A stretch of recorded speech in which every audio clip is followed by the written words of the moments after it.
Esta noche hablaremos de caso Infiernito y los señalamientos que se hacen en contra de los testimonios que ha presentado la Fiscalía. Todo esto con la etiqueta SF Infiernito, pero antes los dejo con la nota del día.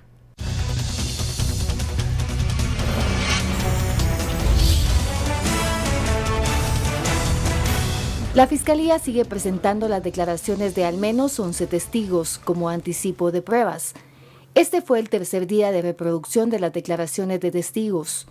La jornada inició con el relato de Sara Palma. Ella relató que vio como un grupo de personas uniformadas con gorros pasamontañas le daban persecución a un hombre. A los únicos que yo vi armados fueron a las personas que supongo yo fueron los policías, ¿verdad? Porque andaban con pasamontañas y su traje era oscuro, como color negro o color azul oscuro. Pues después mi mamá sufrí una como etapa de crisis, ¿verdad? Que me daban hasta miedo salir porque pensaba que podía volver a suceder lo mismo. Incluso la gente decía, es que andan más. La Fiscalía también presentó la declaración del exagente de la Policía Nacional Civil, Hugo Ortiz Ordóñez, quien participó en el Plan Gavilán y estuvo a cargo de la recaptura de Douglas Arauz. Aseguró que después de haber estado en el lugar de su ejecución, tuvo que hacer el reporte. Sea más específico y escriba como pasaron las cosas, no estén hablando de más, porque si viene alguna investigación, pues que les caiga a los que fueron. Pues. Pasaron los días, nos llamaron nuevamente de Gobernación y nos dijeron, miren, vayan a traer a la señorita, porque se le va a dar la recompensa. Entre las personalidades presentes en la audiencia estuvo la exdiputada Suri Ríos y el expresidente Oscar Berché junto a su esposa. La jueza Claudette Domínguez anunció que reanudará la audiencia mañana a partir de las 3 de la tarde. Indicó que esta podría concluir hasta la medianoche.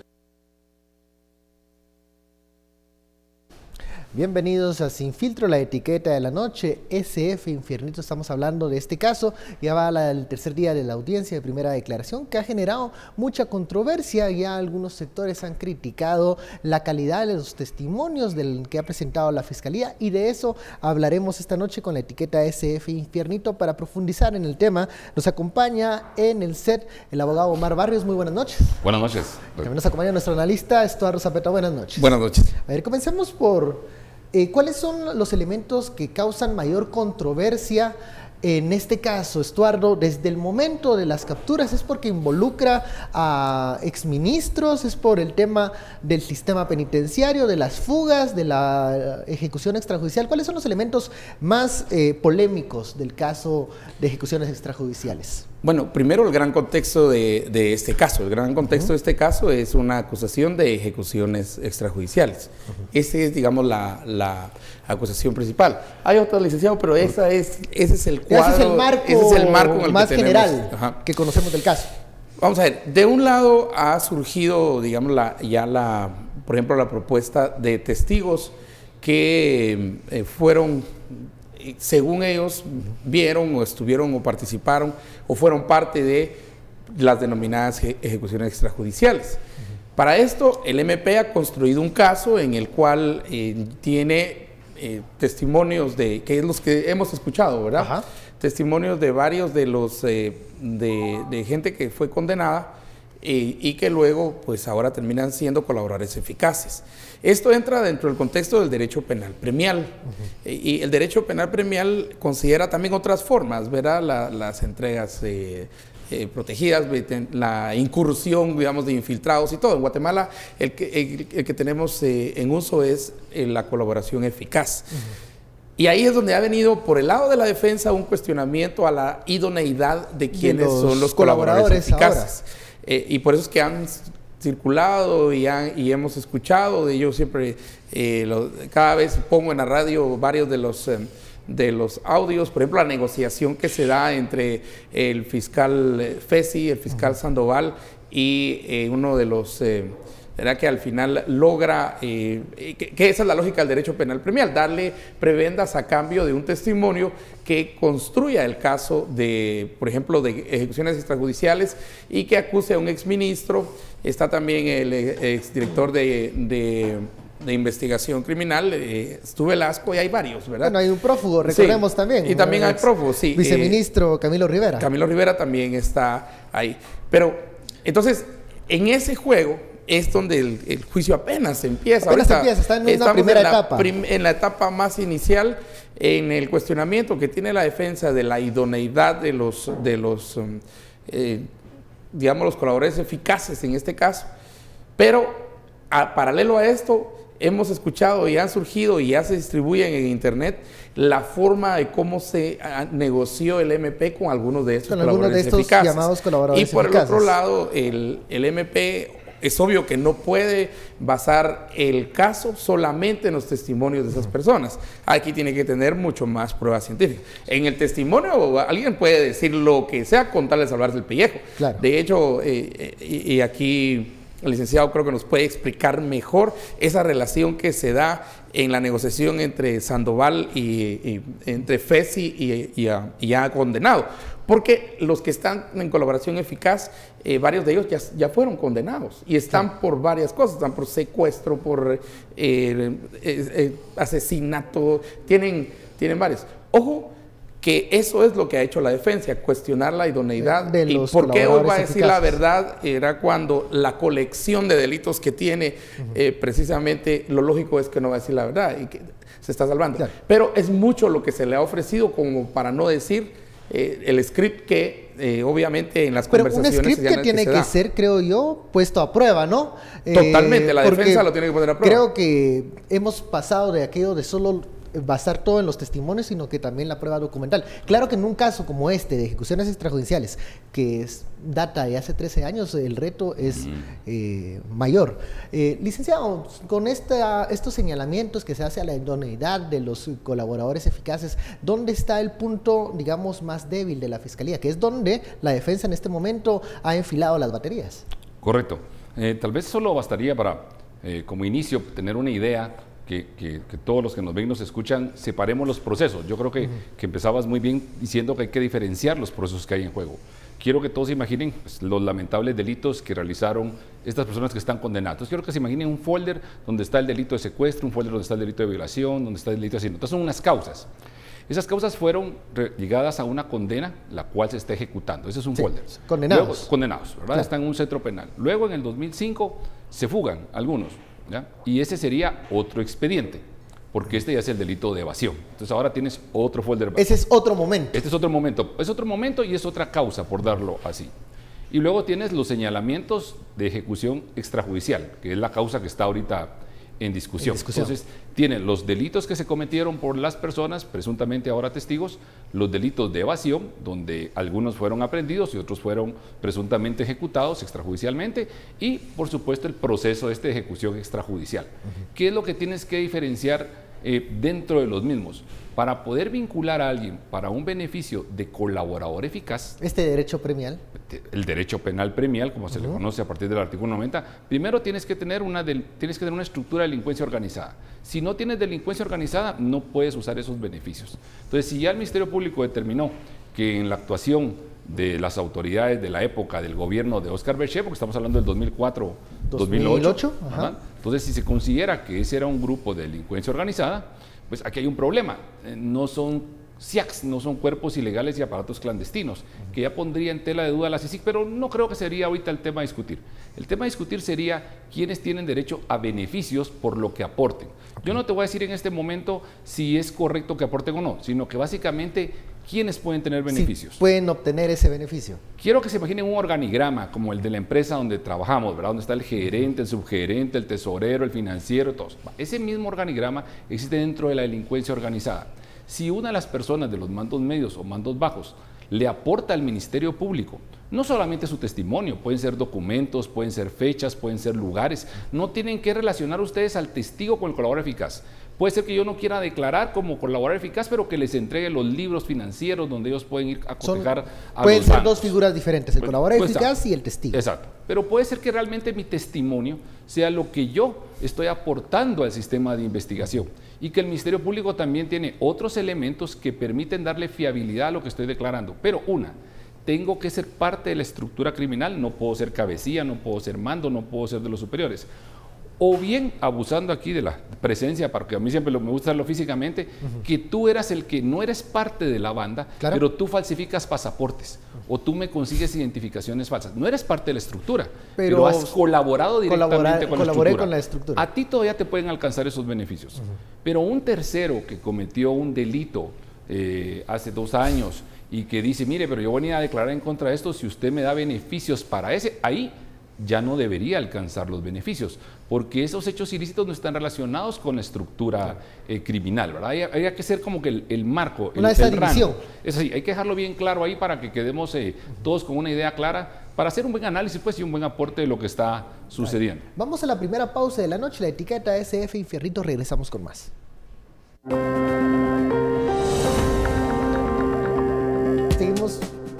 Al regresar seguimos con el caso Infiernito y las declaraciones de los involucrados.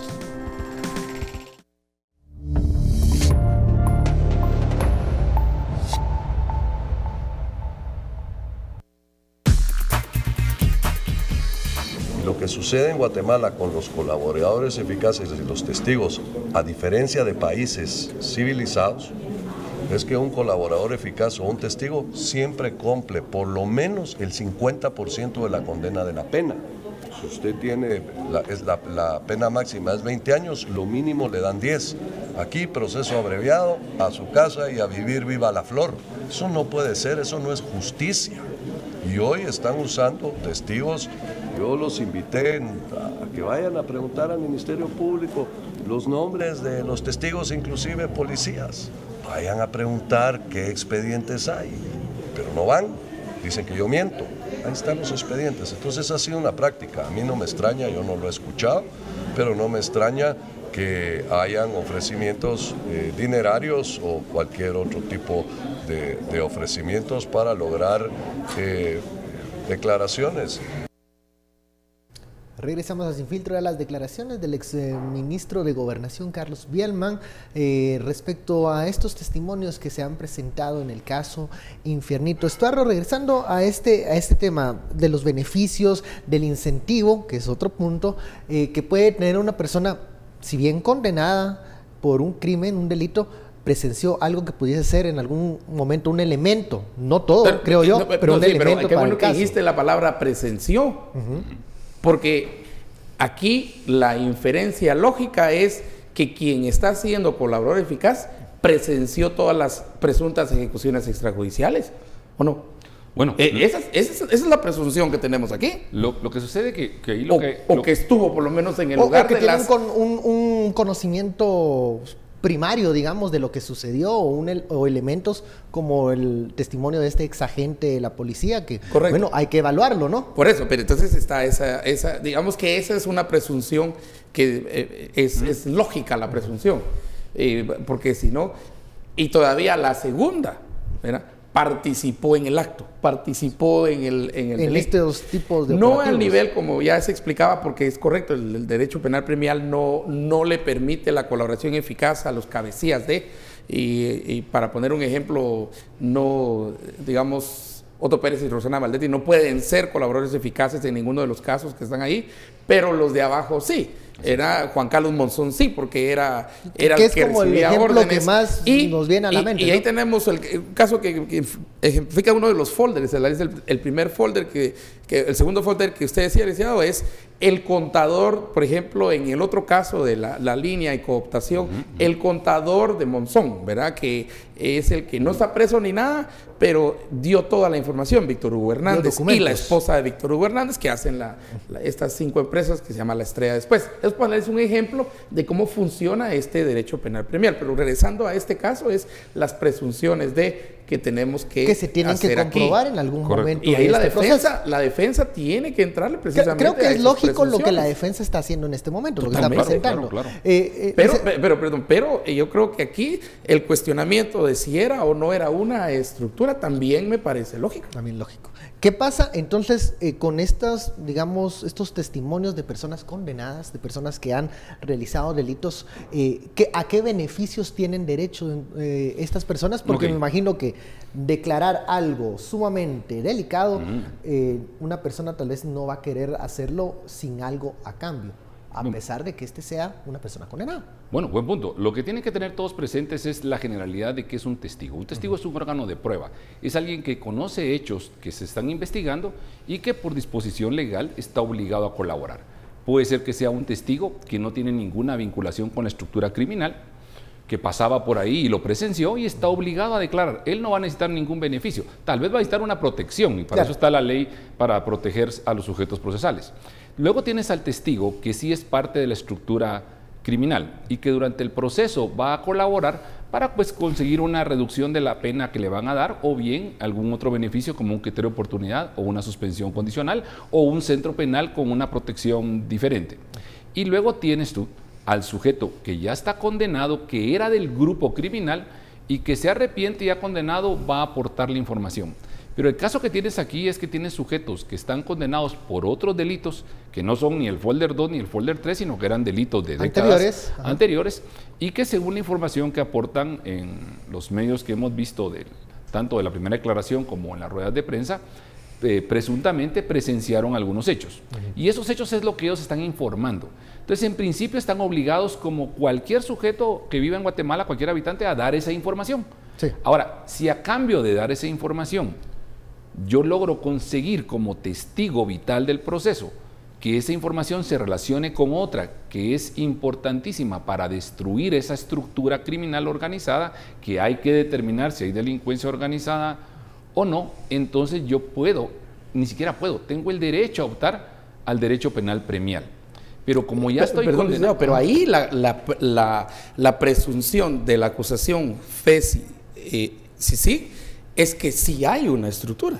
Bueno, porque si no, no nos hubieran perseguido. No, es que lo primero que tienes que tener presente ahí es de que como también se va a debatir la estructura, o sea, como bien lo decías oportunamente, se va a debatir primero si hay estructura para considerar que hay delincuencia organizada. Correcto. Y para que estas personas participan. Y si se logra determinar, porque ahorita hasta el momento sigue siendo una presunción la que presentó el Ministerio Público, la defensa va a tratar de determinar que no se llenan los requisitos del artículo 2 de la Ley contra la Delincuencia Organizada. Pero si queda que sí es una estructura, entonces puedes pasar a la segunda fase, que es los beneficios que le puede dar a las personas que participen como colaboradores eficaces. Pero el colaborador eficaz en sí no es una prueba. El colaborador eficaz es un método especial de investigación. Lo que es la prueba es su testimonio o los libros que él dé o los datos que sean vitales para el Ministerio Público, que eso es lo que hay que diferenciar. Pero para ir a lo concreto que me decías, después de esta idea general que te presentaba, si pueden optar a beneficios, yo diría que no en la Ley contra la Delincuencia Organizada. No en la Ley de la Delincuencia Organizada. No beneficios, ojo, no beneficios para los delitos con los que están condenados, porque no están relacionados sus causas penales, su sistema penal. Cuando a alguien le dictan una pena de prisión de 6 años por robo agravado, olvídense de lo que pasa en la vida real en el sistema penitenciario. A alguien lo mandan a pena de prisión para que se rehabilite. Y si esa persona se rehabilita en los 6 o en 4 años, puede recuperar su libertad. Pues ellos, por aportar esa información, no pueden obtener beneficios de la ley de delincuencia organizada, porque no son parte ni de la estructura ni colaboraron oportunamente, pero sí pueden acceder a beneficios de redención de penas, porque cuando vayan con el juez de ejecución con su propio folder a decirle, mire, yo tenía 50 años de prisión, pero colaboré con la justicia, logré que sentenciaran a estas personas, logré desarticular, gracias a mi testimonio, una estructura criminal organizada de hace 13 años, entonces el juez va a considerar que ha sido alguien que está aportando dentro del sistema. Y entonces le puede dar 10, 15 años de reducción de pena. Y eso es lo que están discutiendo ahorita. Yo mismo he sido un crítico de ese tema porque el testimonio, yo no voy a descartar un testimonio de alguien que está condenado por el hecho de estar condenado. Claro. Yo lo voy a descartar si logro vincular que los elementos que está diciendo carece de idoneidad, porque lo que él quiere buscar es un beneficio, no la verdad del sistema. Y si se logra determinar eso, más la suma de los delitos que están condenados, definitivamente su testimonio no va a tener ninguna validez en el proceso. Incluso puede incrementar la pena. Conste que aquí, y eso es lo que ha surgido precisamente, y es lo que cuando uno ya lo escucha, es sorprendente. Llega la construcción del caso por parte de CICIG y por parte del Ministerio Público a través de la FESI. La lógica es, vamos a hacer una negociación con y está condenado. Y entonces, sí van a traer, contrario a lo que ustedes dicen, sí van a traer la condena de casos previos a porque esa es la negociación que logra. Y entonces, por eso esos audios son muy interesantes, la negociación entre el FESI, el fiscal y el condenado, aquí, para una colaboración eficaz. Porque empiezan entonces en una relación de decir, no me interesa, mire, yo realmente no, ¿verdad? Me hago el difícil. Sí, entonces, solo eso me ofrece. No va a tener ningún beneficios penitenciarios. No, que le va por eso resultar atractivo, digamos. Pues así, por una taza de café, olvídese. Pedito hamburguesa, pues casi que le dice el FESI, ¿verdad? Entonces, ¿cómo podemos le llegar da una hamburguesa? ¿Cómo podemos llegar a la verdad? Entonces, porque vemos que una persona que puede tener tal vez algunos elementos de algo que sucedió, está queriendo regatear, digamos, obtener mayores beneficios que lo que le corresponde. El regateo. Eso es lo más sorprendente. ¿Cómo podemos llegar a la verdad? Tenés aquí un beneficio de prisión, pues, de cárcel, el reo que dice, no, para que me pongan una estrellita de buen reo y me den o para que me permitan 2, 3 visitas a la semana, no, gracias. O sea, no. Pero hay una también, puede haber un premio, un incentivo penal. Cuando le dicen penal, plac. Ojo, que aquí está hablando con uno de los negociadores, de los secuestradores, pues tampoco es un mula el que no es un niño de primaria. No es un niño de primaria. Va a querer siempre apuntar hacia lo mayor. Ya después, y hablábamos en el corte precisamente, regresa con todo bien aprendido. Ya no solo quiere la hamburguesa, quiere llevarse casi que comprar el restaurante completo. Este testimonio, ya con todo lo que ha pasado, con todo lo que hemos escuchado, ese testimonio tiene que ser ya examinado con mayor rigurosidad. Mira, entonces, yo no podría darte la veracidad del audio, pero partamos de que el audio es verídico. Lo primero que diría es que definitivamente hay una carencia enorme de parte del ente de la persecución penal al sentarse a conversar así con una persona. O sea, eso no es lo que las personas están oyendo. Ese audio, insisto, si el audio es totalmente veraz, lo que a mí no me consta, definitivamente eso no es el derecho penal. O sea, hay una actuación, como te digo, deficiente de la persona representante del Ministerio Público. No podría ser de la comisión, porque la comisión no puede negociar, aunque lo puede hacer, pero y no lo ha hecho, por supuesto, lo ha hecho. Pero la CICIG no tiene competencia. O sea, cualquier negociación que la CICIG hiciera con un colaborador eficaz sería totalmente legal, porque aquí el titular de la persecución penal, el único que puede disponer eso es el Ministerio Público a través de la Fiscalía competente. En este caso, FESI. Pero sí lo ha hecho, y hasta la misma CICIG lo ha declarado en sus informes, ¿verdad? Pero digamos, aquí vamos también a casos anteriores de CICIG. Casos anteriores en los cuales los mismos colaboradores eficaces han regresado y han dicho perdón nosotros. Y el caso creo que paradigmático de eso fue Valdés Pais, ¿verdad? Claro. Un caso que yo cubrí, un caso que yo estuve en el IX cuando el otro en silla de ruedas. Evidencia la debilidad es solo tener como prueba un testimonio. Es que creo que eso ya hay que avanzar hacia no es suficiente, pues eso es lo que te dice. ¿Dónde está la prueba dura, científica? La prueba documental. ¿Dónde está, si hubo dinero? ¿Dónde están las trazas del dinero? ¿Dónde están las caletas? ¿Dónde está todo eso? Que son cosas que en varios de los casos presentados van a tener que demostrar. Tú ponías el ejemplo de Monzón, porque Monzón te da su testimonio, pero te da los documentos. Sí. Te da su testimonio. El contador tiene documentos que hace que el testimonio de Monzón tenga sentido. Exacto. Digamos. Lo que pasa es que no puedes tener un colaborador, no le puedes dar beneficio colaborador eficaz a alguien que solo habla. ¿Ya? Si no puedes cotejar lo que él te está diciendo, es un simple aporte testimonial. Si él quiere ese premio, su aporte testimonial tiene que ser tan veraz que lo respalda con otros elementos que el Ministerio Público puede otorgar, porque si no, sería mi reclamo que estoy haciendo en redes. ¿Cómo le van a dar beneficios de colaborador eficaz a una persona que no está aportando los elementos y que pone en riesgo a la sociedad al salir si no está totalmente rehabilitado? Estas personas tienen derecho a salir cuando estén rehabilitados, pero si desde ahorita tienen al Ministerio Público en una negociación de esa índole, señal de que no están listos para poder salir ante la sociedad. Vamos a la pausa. SF Infiernito, volvemos. Regresar, volvemos con las conclusiones de estas audiencias del caso Infiernito.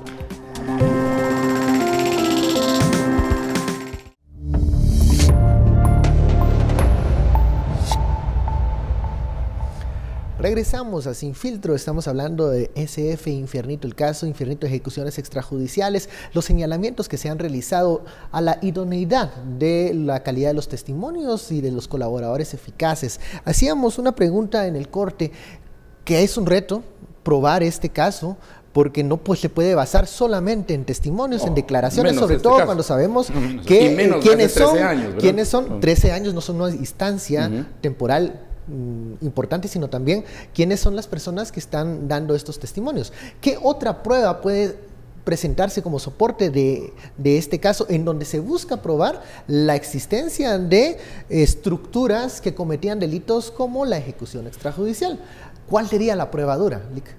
Bueno, también solo antes de contestarse hay que acotar que también el colaborador eficaz o el testigo no también se va a utilizar solo para condenar. El Ministerio Público, en base a subjetividad, puede ser que tenga un testigo que tenga hasta la naturaleza colaborador eficaz que sirva para descartar algunos sujetos que presuntamente en alguna oportunidad estaban señalados. También hay que quitar ese mito de que el testigo solo sirve para hundir a los sujetos. Puede también para beneficiar. El Ministerio Público está obligado por la objetividad, inclusive en el momento en que el propio Ministerio Público, por un error como el que se escucha en estas grabaciones, el mismo Ministerio Público tiene que retirar a sus testigos porque estaría exponiendo a su propio fiscal o al propio testigo o a las propias personas. Técnicamente casi que arruinan el proceso con una negociación de esa naturaleza. En cuanto a la prueba dura, estamos hablando de ejecución extrajudicial. Las personas tienen que tener presente que un homicidio es que una persona tome un arma de fuego y le dispare una vez a alguien. Un asesinato sería como dispararle 5 veces en la cabeza. Pero una ejecución extrajudicial tiene una connotación que es un gran peligro social, que hay una orden estructural, o sea, no es lo mismo que te secuestre una persona particular o que le dispare a una persona particular a que sea el propio esa estructura de gobierno, utilizando los fusiles, las armas, el entrenamiento que invertimos en estos agentes de seguridad para hacerle daño a la sociedad. No importa si es un ciudadano de a pie, un ciudadano de Mercedes-Benz o un reo que está fugado.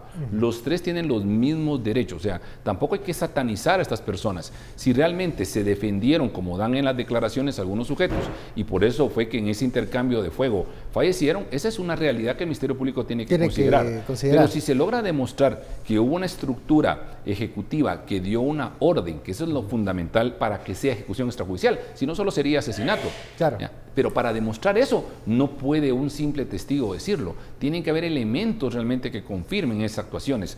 Oficios, uso de armas, registros de las mismas, aquí ubicación. Sería más que todo el uso del arma, porque no creo que exista un oficio en donde se dé una orden de ejecutar a un reo o capturarlo vivo o muerto. Hay oficios que se dictan con códigos, hay oficios que se dictan con códigos, que sirven para disfrazar, por ejemplo, que tú puedas utilizar las patrullas o los pick-up o que tengan libertad incluso. Y que te pongan un oficio, por favor, vaya a hacer el chequeo de tal ruta a Huetenango. Entonces ese oficio realmente sirvió para que sacaras el vehículo. Por supuesto no va a decir el oficio, vaya a asesinar a los reos privados, pero ese oficio, que es un oficio legal, sí te justifica el uso del vehículo. Y si tú logras determinar que ese vehículo pasó o que eso se utilizó o que el sujeto o que estas personas estaban allí en ese momento utilizando ese vehículo en una zona determinada. No tienes que pensar solo en el famoso testigo, eso sería regresar a la prehistoria del sistema, en donde habían testigos hasta que profesionales, ¿va? Que siempre estaban viendo los hechos ilícitos. Claro. Y es muy delicado, porque estamos hablando de delincuencia organizada, estamos hablando de estructuras fuertes, estamos utilizando la justicia, entre comillas, más pesada del sistema, que es la justicia de mayor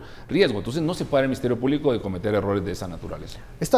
El reto para probar por otros medios, mira, otras pruebas, la hipótesis inicial del Ministerio Público y la CICIG sí incluye, y lo toman, ellos lo dicen y lo explican en el comunicado de la CICIG, que incluye estudios y pruebas de balística, ¿verdad? Eso es lo que ellos dicen. Sí. ¿Cuáles serán? ¿Cómo son? Eso supongo que va a aparecer conforme vaya el caso. O sea, van más allá del testimonio. La acusación principal otra vez es una estructura dentro del Estado, que por eso se llevan al exministro, porque en todo caso esa habría dependido tendría una dependencia del ministerio y que recibió órdenes para ejecutar a reos que se escaparon del infiernito. Y entonces presentan el caso 1, caso 2, caso 3, y empiezan varios casos. En ese soporte entran entonces estos colaboradores eficaces. Lo interesante es también saber a qué se llegó y cuál es el beneficio que tendrían estos colaboradores eficaces. Y la forma de negociación. Y la forma de negociación de eso, ¿verdad? Porque en otros casos, por ejemplo, el mismo caso de Sinibaldi, ¿verdad? Donde está, ¿cómo se llama? La secretaria de Sinibaldi, el abogado de Sinibaldi, que es también creo su familiar político, y un constructor. ahí de entrada se dice, la juez lee toda la negociación que hubo de colaboración eficaz y dice cuáles son el premio pues en derecho penal premial, y el premio es que le bajan a la mitad la multa, y en lugar de 6 años, si esa fuese la condena, el MP pide que sean 3, ese es el acuerdo que llegan el colaborador eficaz y el MP, y se van juntos frente a la juez para pedirle eso. Pero ahí tocaste un tema importante que hay que considerar y que hay que analizar a profundidad.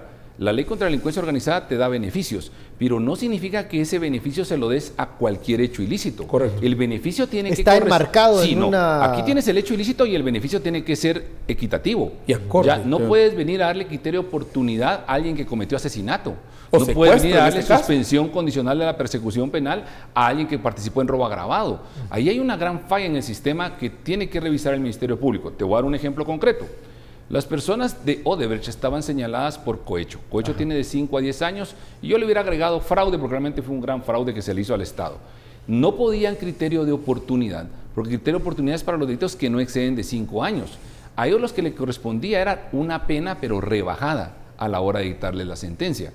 Tienes el caso de financiamiento electoral ilícito. De todos modos, yo siempre he sostenido que no hay financiamiento electoral ilícito, pero que le dan beneficio a alguien de criterio de oportunidad cuando ese delito tiene de 4 a 12 años. No alcanzaba criterio de oportunidad. Entonces hay que tener cuidado. Si tú estafas, si tú falsificas un documento, pues sí vas a alcanzar esos beneficios, pero esos delitos mayores, los beneficios van a ser siempre penas, reducción de penas, pero hay que tener mucho cuidado.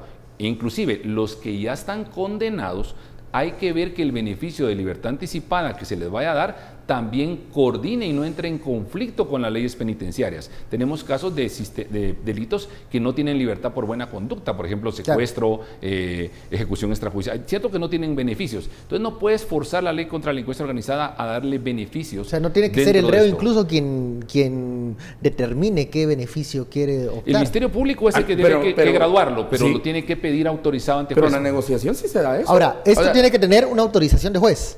Todo esto tiene que tener una autorización de juez. El acuerdo que se llegue, y eso lo entendí bien en esto de... No, y el juez te califica primero si realmente le vas a dar grado de colaborador eficaz. Primero te califica si realmente tiene derecho a ser colaborador eficaz. Y después, oportunamente, el juez va a calificar cuáles son los beneficios que el Ministerio Público, como titular de la persecución penal, porque el Ministerio Público es aquí el titular, que le corresponde en base a lo que está aportando, y por supuesto en base al delito por el que él estaba dentro del sistema. Y tenés que ratificar frente a juez si estás de acuerdo con con lo que ya se declaró, con lo que vas a acordar con esta negociación previa. Por eso es que en estos, por eso es que los audios del caso de Ceneval son larguísimos, porque en las primeras horas es solo la lectura del acuerdo que llegaron de colaboración eficaz con, ¿cómo se llama? Con la secretaria, el abogado y uno de los constructores, que creo que el abogado pasa también después al caso Odebrecht, ¿verdad? Así es. Pero toda la lectura y le preguntan, y le repreguntan todavía si está de acuerdo si ese fue el acuerdo a que llegaron, le preguntan al LMP, le preguntan a la defensa, le preguntan al colaborador eficaz si no está de acuerdo. Y una acotación más. Se ratifica. Una acotación más. Si tú estás en etapa paratoria o en etapa intermedia, esto es ante el juez de primera instancia. Si ya estabas en el debate, es ante el tribunal de sentencia. Pero si el colaborador eficaz ya estaba condenado, no vamos a ver como se acostumbra a ver este beneficio, porque este se tramita ante el juez de ejecución. Y ante el juzgado de ejecución solo ingresa el Ministerio Público nada más. Ahí ni siquiera querellante participa, porque es ya parte de la rehabilitación del reo. Pero digamos, aquí hay una cosa interesante, y es que, por ejemplo, el caso de Sinibaldi es acerca del caso de Sinibaldi. Si es la línea, es acá cerca de la línea. Si es Cooperacha, es acerca de Cooperacha. En este caso del Infiernito es un caso que se lleva... Los folders. Sí, pero agarran, digamos, ya hasta folders cerrados, porque ya hay condena, ¿sí? y hay cumplimiento de condena y todo en el primer folder. Así es. Y jalan entonces para un beneficio en el folder número 3. Y yo creo que ahí sí tenemos que preguntarnos a cuenta de qué es un beneficio de esa naturaleza. Y para mí esa es la gran pregunta, que estoy seguro que va a tener un reto contestar MP, y si sigue en este caso, pero también, como lo ha estado haciendo la defensa, preguntar a cuenta de qué. Yo creo que estos argumentos de la defensa son válidos en este momento, se tienen que cotejar, se tienen que responder también el Ministerio Público. y creo que tienen algunos puntos fuertes. Sin embargo, muchas de las declaraciones políticas o a salida de las audiencias se ha limitado más al contexto de esto es justicia selectiva, esto es un caso fabricado. ¿Por qué no se entra en la materia de estos casos, de estos testimonios? ¿Por qué se cambia la narrativa hacia afuera a algo mucho más simple y creo yo más débil? Porque ahorita no puedes revelar muchas cosas. No es el tiempo. Tampoco vas a revelar estrategia, sea del MP completa, de la CIC, o de la defensa, tampoco no es el tiempo de revelar estrategia. Ahorita, pero hay una premisa también, y aquí miramos, digamos, el lado del MP y la CIC. El argumento central, digamos, la hipótesis central de MP, digamos, para estos, precisamente, colaboradores eficaces y testimonios y todo esto, es que los actos cometidos por ellos no invalidan el conocimiento que tienen ellos del caso que se está llevando ahorita. Esa es la premisa inicial. Porque si no, no los usara. Claro. Y ese es precisamente el argumento que vino la defensa a atacar. Que precisamente el presunto conocimiento que tienen es inválido a partir precisamente de todo lo por lo cual fueron condenados. ¿Cuál sería la interpretación entonces? Porque hay un suceso que alguien presenció o que alguien tiene conocimiento, pero hay dos visiones que dice, bueno, si este individuo presenció algo, tiene validez porque aquí estuvo. Y lo que ha hecho no importa, y la otro porque lado eso no dice, invalida el conocimiento que tiene. Y el otro lado dice, esta persona, por ser quien es, no puede, aunque haya visto algo, el conocimiento que tiene es invalidado porque no sabemos si es certero. Eso ahí es donde ahí está el choque de estas dos. Yo te sumaría algo para darle más claridad al asunto. Realmente, vuelvo a insistir, yo no puedo como jurista decirte que un condenado por el delito más vil que haya no pueda declarar algo que realmente vio. O sea, yo no podría decir, mire, como usted está condenado, porque realmente pasó un debido proceso para recibir esa condena, lo que usted diga no vale. Yo no partiría por ahí. Yo partiría por un elemento más importante. Si estos hechos se cometieron en el 2006, 2007, me parece muy irracional en el sistema que el testigo quiera hasta ahora declarar. Muchos me pueden decir, porque es que hasta ahora el Ministerio Público descubrió. No. Recuérdense que esta es una actuación que se ha ido dividiendo y se ha ido fraccionando.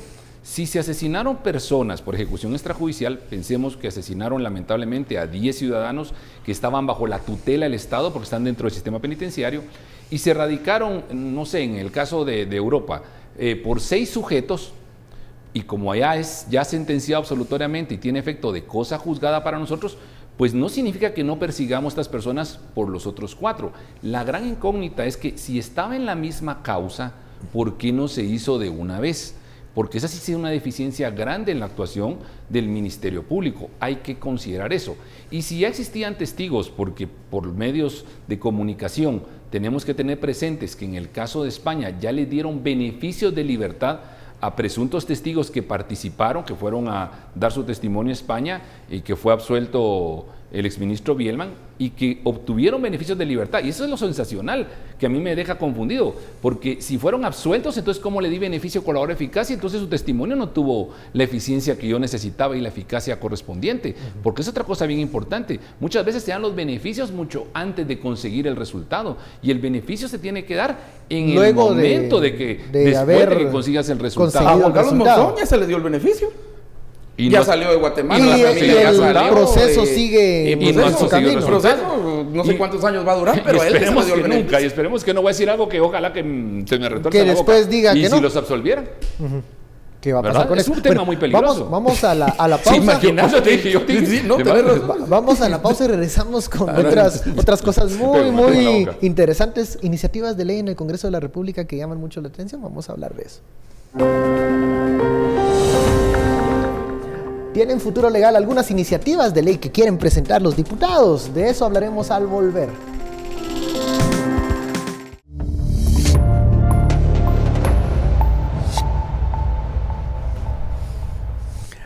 Regresamos a Sin Filtro, la etiqueta de la noche, SF Infiernito. Ahora pasamos al segundo tema del programa y son estas iniciativas de ley una en particular que están maquinando los diputados del Congreso de la República, pero que suscita mucha controversia y también mucha materia para analizar las vías legales, si se pueden o no aplicar. Una de estas es, llamar a una consulta popular para disolver la Corte de Constitucionalidad. Más allá de que algunos digan esto es un globito, porque puede ser, bueno, es interesante también ver qué pasa en el camino de este proceso legal de una iniciativa de este tipo. Estuardo, ya veo las caras que estás haciendo, que no tiene pies ni cabeza. Hombre, es que no se puede. Bueno, pero decíamos lo mismo con lo de prohibir. El mismo proceso que estábamos ¿te acuerdas? Precisamente cuando decíamos lo de prohibir las críticas para los diputados, igual no se puede, alguien va a presentar ahí algo. No, pero aún el proceso que están proponiendo tiene que pasar por la misma CC primero. O sea, entonces, lo que ellos buscan disolver tiene que aprobarlo por el ente que quieren disolver. Entonces, de entrada, a mí lo único que me demuestra es que de veras que estos no leen o no leen la Constitución, qué asesoramiento tienen y cuánto nos cuesta. Ahora pidieron ¿cuánto? 800 millones más. Y uno dice, ¿para qué? Para este tipo de iniciativas. Entonces la única opción que me queda es un globito que lanzaron por no sé qué otras cosas. No sé, que es una posibilidad real. Es una posibilidad, pero esto... o no han leído la norma, o no han leído la Constitución, o la leyeron y todo, e igual se lanzaron en esto pero eso no es tan así como ellos lo están diciendo. No es tan sencillo. Hay un proceso, hay otras normas. Pasa por la CC, que es la que quieren disolver. O sea, la CC tiene que aprobar su autodisolución. O sea, es ilógico. Cuando se le preguntó al reelecto presidente del Congreso de la República, el señor Arzú Escobar, de qué pasa si se presenta una iniciativa de este tipo, ellos dicen que le van a dar pues el trámite prioritario, pero eso es un discurso y que es la realidad en el camino legal. Y va a terminar en la CC. Sí, va a terminar en la CC. Lo vamos a enviar rápidamente a la CC. ¿Qué pasaría con este tipo de iniciativas que, lo están pensando los diputados, aunque uno cree que no tienen pies ni cabeza? ¿Qué pasa con estas propuestas? Yo te voy a corregir tu pregunta. A ver. No están pensando. Me estás diciendo. No están pensando. Nunca te había corregido. Algo ahí va, pero es muy cierto, no están pensando. Pensar es una capacidad superior. Es una capacidad superior razonable, pero bueno. Están tramando, si quieres. Discúlpela. ¿Qué arguyen? ¿Qué están fraguando? Primero, yo sé que muchos están molestos con la Corte Constitucional. Yo también. Hay muchos fallos. Definitivamente la integración actual no es la más adecuada para un momento tan importante para Guatemala. Pero de eso a querer disolver el Tribunal Constitucional es muy diferente. Yo había escuchado en pasillos, y aquí tienen que tener muy presente también alguna situación que es muy común que se da. Viene un funcionario público de alta jerarquía y le dice al asesor legal, mira, yo quiero disolver la CC. Mire, fíjese que no se puede, pero yo quiero, vos buscarme cómo se la disuelve. Bueno, y para quedar bien con este diputado o grupo de poder o patrocinador, pues bueno, inventémonos una idea, pensamos que se puede disolver y con eso ya dejo feliz al diputado. Viene en su limitación y piensa que es posible, ¿verdad? Y entonces... Que el papel todo lo aguante. Sí, entonces, es que el problema no sería que sea un globito, a mí me preocuparía más que realmente en su... crean que es posible. Limitado intelecto piensan que es posible, eso sí es, pero totalmente nefasto. Pero veamos rápidamente. Primero, la idea era remover del mandato, es decir, hay 5 entes que designan para la CC, ¿verdad? Pleno del Congreso, Pleno de la Corte Suprema, Presidente en Consejo de Ministros, Consejo Superior Universitario y Asamblea del Colegio de Abogados. Bueno, así es. Yo entendía que lo que ellos querían al principio es, bueno, hagamos una consulta popular, pero la del 173, que es una especie de opinión de la población, para que ellos nos digan si están de acuerdo en que el Congreso emita un decreto removiendo las designaciones, no la CC. Sí, imagínense el edificio donde está la Corte, nombramientos. Que se quede ahí. Y quitamos a los 5 magistrados y que los mismos 5 entes vuelvan a nombrar nuevos magistrados para que terminen el periodo. Tampoco se puede, pero yo entendí que originalmente iba por ahí. Cuando después salió la idea que no, que es un proyecto que ellos pretenden presentar que tiene por objeto reformar el 268 y el 269 de la Constitución para eliminar a la Corte de Constitucionalidad. Yo acotaría algo siempre que platicábamos con los alumnos del CEDE precisamente el día de ayer sobre ese tema. Si yo le quito el poder a un ente, a alguien se lo tengo que pasar. ¿A quién le pasaría yo el poder si se pudiera eliminar a la Corte Constitucional? Se lo tengo que pasar a la Corte Suprema de Justicia. Y la Cámara de Amparo la vuelvo Cámara Constitucional. Que es la razón por la cual se creó la Corte de Constitucionalidad. No confiábamos en la Corte Suprema de Justicia en ese momento de transición. Mejor hagamos un tribunal que se dedique solo a eso. Pero bueno, Pensemos de que logran llevarlo hasta el Tribunal Supremo Electoral, se hace la consulta popular y pues bueno, como yo lo escribía, el pueblo tendría que estar ebrio, drogado y loco para votar que sí en la consulta popular. Pero pensemos que nuestra máxima autoridad, que es Don Pueblo, dice que sí. Y se derogan el 268 y el 269 de la Constitución. De todos modos se disuelve la CC, porque está también en la ley de amparo, que es una ley de carácter constitucional. Tenemos normas emitidas por la Asamblea Nacional Constituyente, y para eso tienes que reformar la ley de amparo. Y el 175 de la ley de amparo, en el segundo párrafo, te establece que para reformar la ley de carácter constitucional le pidas dictamen favorable a la CC. Y la CC no va a dar dictamen favorable para disolverse. Entonces, mi alumna Alejandra, que es bien participativa, me dice, Lic, ¿y si en la consulta popular de una vez derogan el 175 segundo párrafo? Tampoco se puede, porque el constituyente no creo que haya pensado que íbamos a tener este tipo de diputados, tipo de legislatura. Tampoco creo yo que realmente todo el diseño lo haya pensado, pero afortunadamente en la ley de amparo, en el 192, también está contenida esa norma, que para poderla reformar necesitas el dictamen favorable. Como no puedes reformar la ley sin consultarle a la CC, entonces la CC está blindada por ambos lados. Entonces sería un desperdicio de recursos que los diputados y los anti-CC y todos perdieran el tiempo con eso. Creo que los diputados deberían de pedir el libro de la DIACO por estos asesores que les han... Estafaron. No, pero no a los diputados, idea, ¿no? a nosotros, porque nosotros les pagamos a ellos. Cada hoja que se imprime, cada fotocopia, todo eso nosotros lo pagamos. Nosotros lo pagamos. Pero mira, otra vez, una cosa es no estar de acuerdo con lo que diga la CC, pero como yo lo he dicho aquí varias veces y estamos... Mira, una cosa es que en la discusión estemos de acuerdo o no estemos de acuerdo, pero una vez la CC ha decidido, lo que ha sucedido es lo que sucede en cualquier país que va por instituciones fuertes. Pues todos acogemos y todos obedecemos, y si mucho le piden una ampliación o le piden algo a la CC, pero hasta ahí. Pero hay que reclamar a los entes que la integran. De ahí, claro. Hay que reclamar a los entes. A los entes que han designado a estos magistrados. Los diputados se enojan por los fallos que firma Gloria Porras. Pero ellos la designaron. Es de la representante del Congreso. Entonces no entiendo realmente. Y que no sé qué, que la magistrada Dina es del Ejecutivo, del presidente, ¿verdad? Y no sé quién de Bonet. Que por eso está aquel debate de deberíamos de cambiar la forma de integración, deberíamos de modificar los plazos para remover de hecho, o de cambio de cada uno de estos magistrados. En la propuesta de cambios que lanzó la CICIG el año pasado, había una forma también de integración diferente, pero era integración, no era disolución. Sí, no era disolver la Corte Constitucional, sino que pasabas de 5 magistrados titulares a 9 titulares y 3 suplentes. Sí. Quitabas a la Universidad de San Carlos y quitabas al Colegio de Abogados.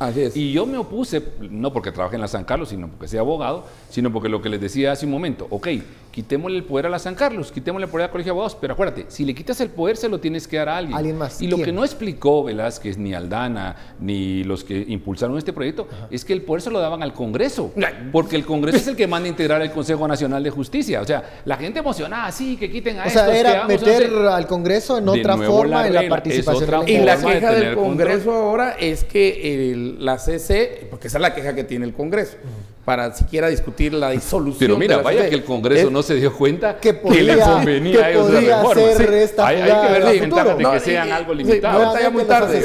Ahorita ya muy tarde, pero ellos no se percataron y el Congreso no se percató de eso, pero al mismo tiempo el Congreso ahora sí tiene que entrar va a entrar a una con las reglas del juego actual, con las reglas. Cuando de esta integración. sí siga el orden, cuando siga, va a ver que en cualquiera de los casos pasa primero por aprobación o dictamen favorable de CC. Y ahí es el entierro de la propuesta, pues, ¿verdad?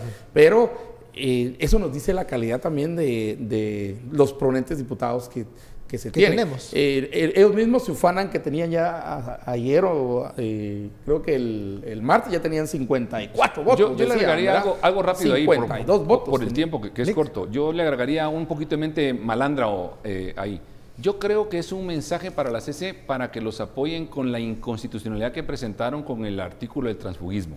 O sea, como diciéndoles, un mensaje. bueno, un mensaje, apóyennos con el transfugismo, si no nosotros vamos a intentar eso. No van a intimidar a los letrados de la Corte, porque los letrados de la Corte, no dije magistrados, los letrados de la Corte es gente de alto nivel, no los magistrados. Parecido a cada iniciativa del antejuicio, ¿se recuerdan? Correcto, reforma. por eso. Será Correcto. otro mensaje que parecidos quieren enviar Pensando a los letrados de la Corte. Pensando mal. Bueno, hemos llegado al final de esta hora de análisis. Muchísimas gracias, licenciado Estuardo, por esta conversación. Dos temas muy interesantes. Seguiremos viendo cómo se desarrolla tanto el caso Infiernito como estas iniciativas. Veremos si la otra semana nos dan otra iniciativa interesante. Los diputados al Congreso de la República estarán trabajando. Estos van a proponer la disolución del Congreso al final del día. Un día sí, un día se van a cansar de no lograr nada y se van a disolver ellos mismos. Bueno, los dejo con María Elisa Gómez. Feliz noche. Gracias, compañeros de Sin Filtro, por el análisis. Mañana vamos a estar pendientes del tema que van a abordar. Yo por lo pronto, como siempre, les dejo una última nota, una nota curiosa en esta ocasión, y se trata de una joya que perteneció a la entonces reina de Francia, María Antonieta, que fue subastada por 36 millones de dólares en Suiza. Este colgante de perlas y diamantes se vendió el miércoles en más de 36 millones de dólares, en una subasta de la casa Sotheby's en Ginebra, superando todas las estimaciones. Le perteneció a María Antonieta antes de que fuera decapitada durante la Revolución Francesa. El colgante cuenta con una perla natural con forma de pera de un tamaño excepcional, 26 milímetros por 18 milímetros, y estaba valorado entre 1 y 2 millones de dólares. El comprador prefirió mantener el anonimato. Según la casa de remates, la millonaria transacción establece un nuevo precio récord para una joya de perlas vendida en subasta. La subasta vivió una puja febril por una colección de 10 piezas de la familia Borbón Parma, que incluyó la exhibición de joyas que se habían mantenido lejos de la mirada pública durante 2 siglos. Las 10 piezas que pertenecieron a María Antonieta reúnen un total de 43,1 millones de francos, 42,7 millones de dólares.